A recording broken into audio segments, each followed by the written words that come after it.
এরপরেও আসছে একটা অসম্ভব সুন্দর গান, তার উপরে সিকোয়েন্স। শুভশ্রী, শর্মিষ্ঠা, সিঞ্জনী, আয়ুষী, সম্পিতা, সন্দীপ্তা, ঋতিজা, শ্রেষ্ঠা, অনুষ্কা, ঋতমা, সোহিনী, নয়নিকা। কি সুন্দর সুন্দর নাম প্রত্যেকের।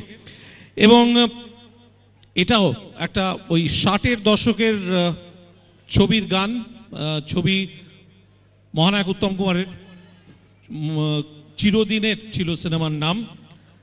মান্নাদের গাওয়া, এবং আমরা শুনেছি, ছোটবেলায় শুনেছি। এই সিনেমাটা খুব একটা সাকসেসফুল ছবি ছিল না, কিন্তু গানগুলো ছিল সুপারহিট।